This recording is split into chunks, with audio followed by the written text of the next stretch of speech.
great academies of the rabbis were established and thousands of new laws formulated.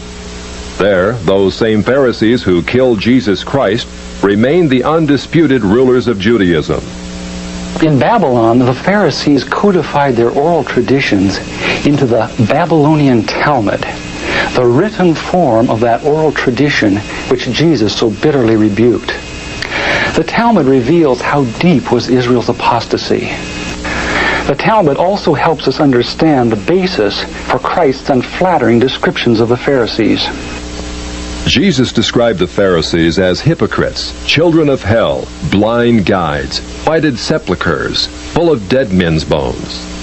He even described the Pharisees as children of their father the devil, a murderer from the beginning. The Talmud confirms Christ's words. In the Talmud, in Treatise Sanhedrin, an extensive passage describes the right of the Pharisee to kill anyone, just as long as he did so indirectly. As one of dozens of examples, the Talmud tells us that if one bound his neighbor and he died of starvation, he is not liable to execution. In such an indirect manner, the Pharisees also killed Christ. Manipulating the Romans to actually wield the spear and sword, the Pharisees claimed, as their descendants do today, that since the Romans were the direct cause of the death of Christ, it is the Romans, not the Jews, who are guilty. Christ also called the Pharisees adulterers, an adulterous generation. The Talmud provides generous loopholes for adultery. It says the penalty for adultery does not include sex with a minor, the wife of a minor, or the wife of a heathen. The Talmud also encourages seduction of unwed adolescent girls called designated bondmaids. But it's important how such rapes are performed. With the designated bondmaid, one is guilty only in the case of natural connection, but not in the case of perverse connection. The Pharisees reasoned that rape in a perverted manner is outside the jurisdiction of the law. Normal rape, however, was punishable. In Babylon, sexual perversion of every kind had been a way of life for millenniums. The Pharisees were deeply influenced by such practices. In 3 of the major treatises of the Talmud are found extensive passages which give legal endorsement to seduce and marry 3-year-old baby girls. In fact, many of the greatest rabbis of the Talmud, including Simeon ben Yochai, upheld this privilege. Today in Israel, thousands of Jews go to Meron every year to venerate the memory of Simeon ben Yochai, one of the most respected rabbis in the history of Judaism. In one of dozens of endorsements of child sex, Simeon ben Yochai said, "A proselyte under the age of 3 years and a day is permitted to marry a priest." Agreeing with ben Yochai, the great Rabbah said, "When a grown-up man has intercourse with a little girl, it is nothing, for when the girl is less than this 3 years and a day, it is as if one put the finger into the eye." The footnote to this passage says, "As tears come to the eye again and again, so does virginity come back to the little girl under 3 years." The same section confirms that sexual activity with small boys is in the same category. The intercourse of a small boy is not regarded as a sexual act. In addition to adulterers, Christ, in the story of the Good Samaritan, portrayed the Pharisees as racial bigots, too self-righteous to respond to the suffering of one who was not a Jew.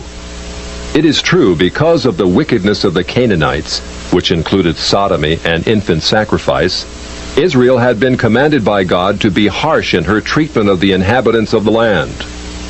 God made it clear that the Canaanites were not simply to be avoided, but destroyed. By the time of the New Testament, this method of preserving God's kingdom by separation and the sword had become obsolete. God no longer made a racial difference between men. But the Pharisees were unfazed by God's new agenda. The Talmud was finally written down nearly 5 centuries after Christ, yet its critical, even homicidal attitudes toward Gentiles might have been lifted out of the book of Joshua. However, the quickest way to grasp the Talmudic view of Gentiles is not directly from the Talmud, but from the Jewish encyclopedias. If we quote an isolated opinion from the Talmud, A rabbi may quickly object, saying, "But that is not the overall opinion of the Talmud. That is not the definitive view." What the Jewish Encyclopedia provides us is a definitive overview of perhaps hundreds of rabbinic statements on any subject, giving us accurate summaries of what the Talmud generally teaches. In its article on Gentiles, the Jewish Encyclopedia begins to define what makes a Jew so different from a Gentile. According to the rabbis, only Israelites are men. Gentiles they class not as men, but as barbarians. Since Gentiles are not men in the fullest sense, so the Gentile is not a neighbor of a Jew. Further, since Gentile laws were too crude to admit of reciprocity, meaning too crude to be taken seriously, the Gentile was forever beneath the Jew. Gentiles were outlawed by God from the beginning, and thus had no property rights. The Almighty offered the Torah to the Gentile nations also, but since they refused to accept it, He withdrew His shining legal protection from them and transferred their property rights to Israel, who observed His law. Since the Talmud outlawed the child, or issue of a Gentile, as that of a beast, a Gentile had as little legal rights in a Jewish court as did an animal.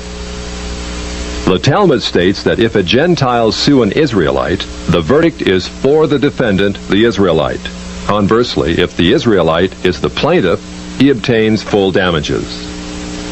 Because the Talmud conspires against Gentiles, if a Jew was ever caught telling a Gentile what the Talmud really says, such a person deserves death. So vile was the nature of a Gentile that the great Simeon ben Yohai said, "The best among the Gentiles deserves to be killed. The best of snakes ought to have its head crushed." Jews, however, are exalted beings in the Talmud, worthy of praise. Christ described the Pharisee who blessed himself, saying, "I thank thee, Lord, that I am not as other men." An eminent Talmudic rabbi says the same. "Blessed be thou, who hast not made me a Goy, or Gentile." There is a special antagonism between the Talmud and Jesus. The Talmud attacks him everywhere it can, even his mother. Mary, the Talmud says, was a whore who mated with carpenters. She who was the descendant of princes and governors played the harlot with carpenters. It naturally followed that the scribes declared Christ to be a bastard. In its article on Jesus, the Jewish Encyclopedia says that Jewish writings defame Christ. It is the tendency of all these sources to belittle the person of Jesus by ascribing to him illegitimate birth, magic, and a shameful death. Jesus, according to this article, was considered one of the three worst enemies of Judaism who came to an ignoble end.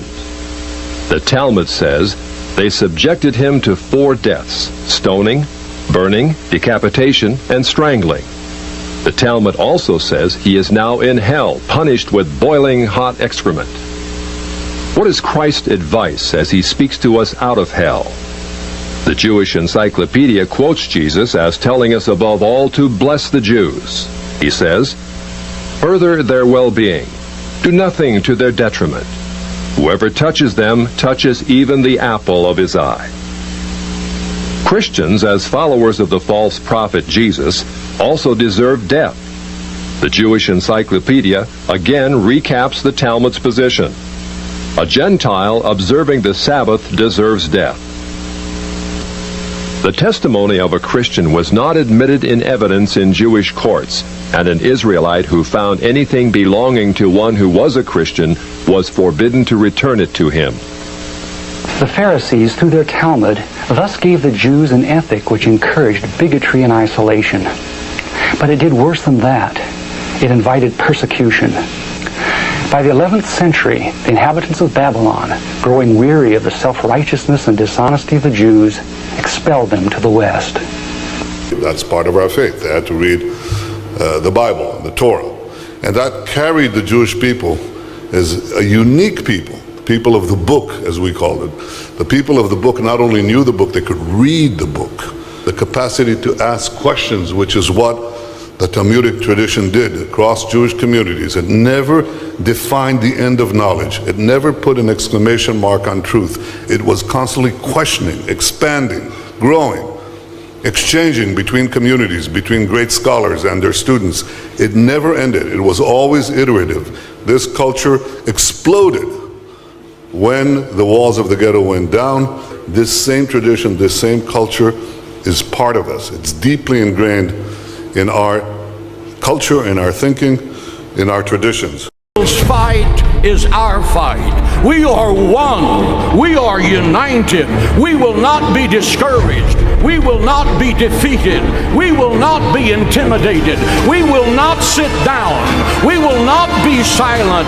We are the worst nightmare of the anti-Semites of the world. The victory is going to be ours.